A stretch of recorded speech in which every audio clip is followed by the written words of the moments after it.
Hello बच्चों, electrical machine design के module fourth का लेक्चर नंबर 22 है। और आज हम design of three phase induction motor में specific magnetic and electric loading का डिटेल एनालिसिस करेंगे। ये स्पेसिफिक इलेक्ट्रिक और मैग्नेटिक लोडिंग ऑलरेडी हम design of three phase transformer में डिस्कशन कर चुके हैं। आइए हम थ्री फेज इंडक्शन के प्रोस्पेक्टिव से इसका इंपोर्टेंस समझते हैं। वीडियो शुरुआत करने से पहले मेरा एक हम्बल रिक्वेस्ट है, अगर आप डायरेक्ट इस वीडियो पे आए हैं तो प्लीज आप इलेक्ट्रिकल मशीन डिजाइन के प्लेलिस्ट वीडियो नंबर 1 से शुरुआत करें। और अगर आप यही वीडियो देखना चाहते हैं तो प्लीज एंड करने के बाद जरूर लेक्चर नंबर 1 देखें।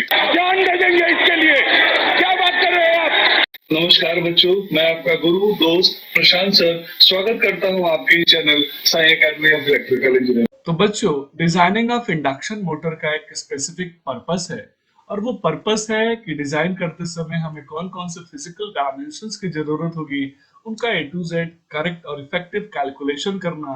और वो कैलकुलेशन इस तरीके से हो कि जो भी हमारे कंज्यूमर है, जो भी कस्टमर है, जो इस मशीन को यूज करने वाला है, उसकी हर डिमांड को हम फुलफिल करें। तो हर मशीन के डिजाइन में कुछ बेसिक डिटेल्स रिक्वायर्ड होती हैं। जैसे थ्री फेज इंडक्शन मोटर के डिजाइन के टाइम में हमें मेन डायमेंशन ऑफ स्टेटर को कैलकुलेट करना होगा, हमें स्टेटर की वाइंडिंग का कैलकुलेशन करना होगा। सिमिलरली हमें रोटर के कोर और रोटर की वाइंडिंग का कैलकुलेशन करना होगा। और सबसे इम्पोर्टेंट, हमें फाइनली चेक करेंगे कि हमने जिस मशीन को डिजाइन करा है क्या उस हमारे रिक्वायरमेंट परफॉर्मेंस कैरेक्टरिस्टिक्स को मैच कर रहा है कि नहीं। अगर वो मैच कर रहा है, इन दैट केस ओनली ये डिजाइन इफेक्टिव है, ये डिजाइन एक्सेप्टेबल है। अदरवाइज ये डिजाइन एक कस्टमर प्रोस्पेक्टिव से बहुत यूजफुल और प्रोडक्टिव नहीं है। तो बच्चों, जब हम मेन डायमेंशंस का कैलकुलेशन करेंगे तो मेन डायमेंशन के कैलकुलेशन में हम सबसे पहले स्टेटर के कोर का internal diameter and core armature length को समझते हैं। एक थ्री फेज इंडक्शन मोटर के सिलिंड्रिकल स्ट्रक्चर का मैंने फ्रंट व्यू लिया, और ये स्टेटर का फ्रंट व्यू है, जिसमें स्टेटर का जो इंटरनल डायमीटर है दैट इज कैपिटल डी। और इस स्टेटर को अगर मैं किसी एक पॉइंट पे कट करूं और इसको स्प्रेड करूं तो जो इसकी लेंथ होगी that is called gross length और कोर लेंथ, और इसकी वैल्यू होगी कैपिटल एल। तो मैंने इस स्टेटर के डायमीटर को ले लिया है कैपिटल डी, जिसकी जरूरत डिजाइन करते समय हमें पड़ेगी। और इसकी जो ग्रॉस लेंथ है उसको मैंने ले लिया है कैपिटल एल।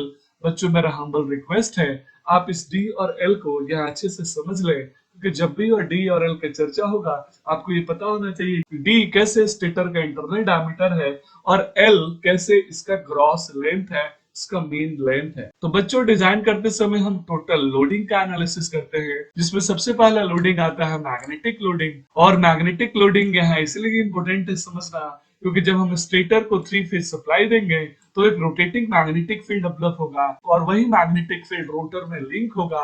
मींस वही मैग्नेटिक फील्ड स्टेटर और रोटर के बीच के एयर गैप में प्रोड्यूस होगा। तो टोटल जो मैग्नेटिक लोडिंग होगा वो डिपेंड करेगा नंबर ऑफ पोल और टोटल फ्लक्स पे, जो कि स्टेटर के कोर में डेवलप होने वाला है। सिमिलरली अगर मैं इलेक्ट्रिक लोडिंग की बात करूं, यहाँ पे हम समझेंगे कि कैसे स्टेटर के वाइंडिंग यानी कंडक्टर में टोटल करंट डेवलप होता है। जैसे मैंने अज्यूम कर लिया हमारे कंडक्टर जेड कंडक्टर में जो करंट डेवलप होगा दैट इज आई जेड, और टोटल नंबर ऑफ कंडक्टर है जेड। तो यहाँ से टोटल इलेक्ट्रिक लोडिंग में बोल सकता हूँ it is the product of I Z and Z. वाह क्या सीन है।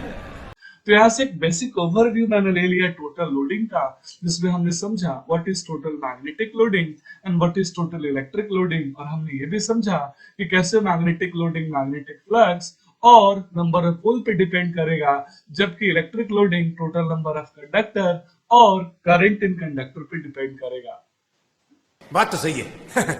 तो बच्चों, जब हम स्पेसिफिक मैग्नेटिक लोडिंग का मैथमेटिकल एनालिसिस करते हैं तो किसी भी मशीन का जो स्पेसिफिक मैग्नेटिक लोडिंग, जिसको हम एवरेज फ्लक्स डेंसिटी भी बोलते हैं, वो रेशियो होता है total flux around the air gap to the area flux path at the air gap. और इसका बेसिक हम ऑलरेडी जानते हैं, flux density equal to flux per unit area. तो यहाँ पे एक पोल का फ्लक्स अगर फाई है तो total P number of pole होंगे तो टोटल फ्लक्स होगा पी फाई। सिलिंड्रिकल सरफेस का जो मुझे एरिया चाहिए वो होगा pi D L. Pi D L means 2 pi R into L, जहां पे 2r को मैं बोल सकता हूँ d। सिमिलरली बच्चों, जब मैं इलेक्ट्रिकल स्पेसिफिक इलेक्ट्रिक लोडिंग का मैथमेटिकल कैलकुलेशन करूंगा तो मैं बोल सकता हूँ कि it is the ratio of total armature ampere conductor means IZ into Z divided by armature periphery at air gap, और आर्मेचर के जो पेरिफेरी है that is called 2 pi r, और जिसको मैं बोल सकता हूँ पाई इंटू डी।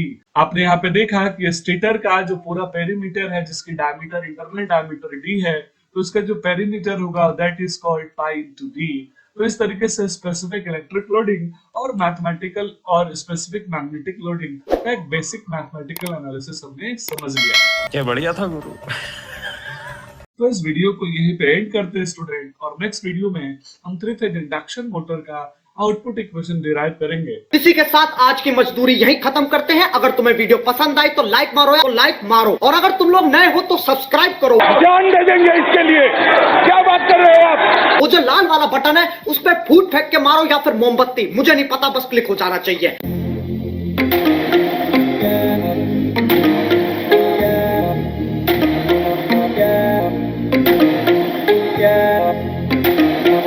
Yeah.